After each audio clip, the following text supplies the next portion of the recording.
नमस्कार, मैं हूँ डॉक्टर उमाश्री, आपकी अपनी ज्योतिषी। बहुत बहुत स्वागत अभिनंदन करती हूँ। आज मैं बता रही हूँ ऐसा क्या करें कि घर बैठे ही शादी के रिश्ते आएँ।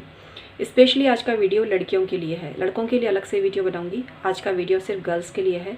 ऐसा क्या करें कि आगे बढ़कर रिश्ता आए, या ये भी बताऊँगी कि इसमें कि क्या रीज़न होता है कि लड़के वाले हाँ नहीं बोलते हैं, क्यों टूट जाता है रिश्ता। मित्रों, कुछ ऐसी बातें आपको बता रही हूँ जिनको आप ध्यान रखेंगे ना तो आपका कभी रिश्ता नहीं टूटेगा। इसके अलावा आपका पसंदीदा जिसको आपने चाहा है कि उससे आपकी शादी हो, वहाँ भी आपकी बात बनने लगेगी। पहली चीज़ तो ये है कि जब भी शादी की बातचीत होती है और कोई भी मनुष्य ये चाहता है कि कोई लड़की उनके घर में आए, तो कोई भी संस्कारी परिवार सबसे पहले लड़की के चरित्र के बारे में जांच पड़ताल करता है। लेकिन कई बार ऐसा होता है कि चरित्र भी बढ़िया होता है, उसके बाद भी बात नहीं बनती।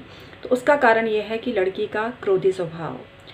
क्रोध में आकर किसी को कुछ भी बोल देने से आपकी सामाजिक छवि खराब होती है। तो शादी ब्याह में ये चीज़ें बहुत ज़्यादा मायने रखती है। हो सकता है मेरी बात आपको समझ में नहीं आए, लेकिन हकीकत यही है।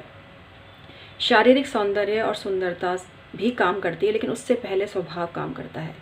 समाज में आपकी छवि कैसी है, इसको लोग देखते हैं। इसके अलावा आपका शैक्षणिक स्तर, तो अपनी शैक्षणिक स्तर और योग्यता को बढ़ाइए। आज के इस दौर में जो लड़की कमाती है, कमाऊ है, उसकी वैल्यू बहुत ज़्यादा है। शक्ल सूरत सामान्य होने पर भी, बल्कि जिसको बोल सकते हैं आप उसको, क्योंकि मैं बदसूरत किसी को नहीं बोलूँगी, लेकिन बिल्कुल भी आकर्षण ना होने के बावजूद भी ऐसी लड़कियों का विवाह बहुत आसानी से हो जाता है जो कि कहीं ना कहीं वर्किंग है, अपने पैरों पर खड़ी हैं।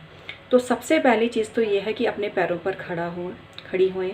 अपना व्यवहार अच्छा रखें लोगों से। किसी पर क्रोध भी आ रहा है तो अभिव्यक्त मत करिए। समाज को सुधारने का ठेका आपने नहीं लिया है, आप सिर्फ अपने आप को सुधार सकते हो। बाद में करो समाज सेवा, लेकिन कई बार जिसको आप समाज सेवा समझ रहे होते हैं वो आपका फ्रस्ट्रेशन और भड़ास होती है, जो आप निजी स्वार्थ के लिए दूसरों पर निकालते हो। तो स्पिरिचुअल पर्सन बनो, और ये बहुत ही ऊंची चीज़ है जो शायद उम्र के अपरिपक्व दौर में 18-20 साल में लोगों को नहीं समझ में आती है। जैसे जैसे उम्र बढ़ती है आपको इस बात की वैल्यू समझ में आने लगती है। और ज्ञानी मनुष्य वही होता है जो अपनी उम्र से बहुत पहले इन ज्ञान की बातों को समझ लेता है। उसी को कहते हैं कि ज्ञान तत्व की प्राप्ति हो जाना। तो विवाह के लिए इन ज्ञानवान जो बातें हैं इनको समझ लोगे तो आपको कभी दिक्कत नहीं आएगी।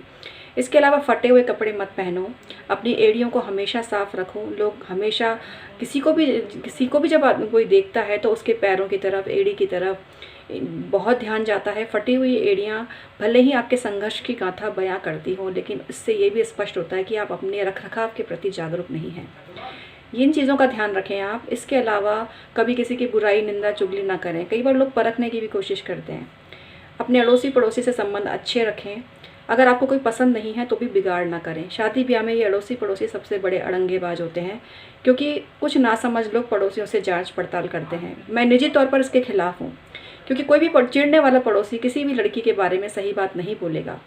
वो उसके बारे में कुछ ना कुछ उल्टा सीधा ज़रूर बोलेगा। और समझदार लोगों को चाहिए कि वो ऐसे अधकचरे लोगों से जांच पड़ताल ना करें, बल्कि स्वयं अपने बूते पर किसी भी लड़की के बारे में जांच पड़ताल करें अगर उन्हें कोई परेशानी है तो। यहाँ मैं उनको यही संदेश दूंगी। लेकिन मैं गर्ल्स को स्पेशली, क्योंकि आज मैं वीडियो बना रही हूँ शादी के लिए, तो आपको इन बातों का ध्यान रखना है। इसके अलावा अपने बृहस्पति, शुक्र और चंद्रमा, इन 3 ग्रहों को अगर आपने अच्छा कर लिया तो कोई लड़का आपको कभी मना नहीं करेगा। पहली चीज़ तो ये है कि आप बृहस्पतिवार का व्रत करो, नमक मत खाओ गुरुवार को, और पीले कपड़े पहनो और पीली ही चीज़ खाओ। शुक्रवार के दिन खटाई मत खाओ और सफ़ेद चीज़ ज़रूर खाओ, और सफ़ेद या गुलाबी रंग के कपड़े पहनकर उस पर खुशबू ज़रूर लगाओ। एक अमेरिकन डायमंड और एक सुनहला नग का पेंडेंट बना के पीले धागे में गले में धारण कर लो। आपकी बात बन जाएगी। और मंडे शिव जी के मंदिर जाके शिव जी और माँ गौरा की पूजा जरूर करो। 2 दान आपको करने हैं अगर विवाह में बहुत दिक्कत आ रही है। शनिवार को आप किसी भी गरीब को चप्पल और छतरी का दान कर दें, जो कि काले रंग की होनी चाहिए। इसके अलावा किसी गरीब, भिखारी, सफाई कर्मी का, बुजुर्गों का कभी अपमान मत करना, कभी भी अपमान मत करना। इसके अलावा मंगलवार के दिन लाल रंग के कपड़े में मसूर और तांबे का बर्तन और उसमें थोड़ी सी रोली वगैरह रख के और किसी को दान कर दीजिए या मंदिर में रख कर आ जाइए।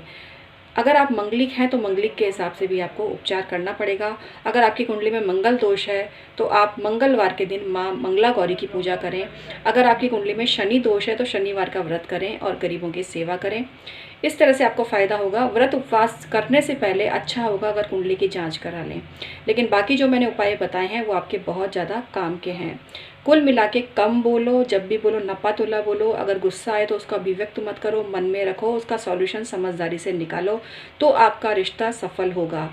क्योंकि अगर आपका स्वभाव चिड़चिड़ा है तो कोई भी मनुष्य चिड़चिड़ी लड़की को अपने घर में नहीं लाना चाहता।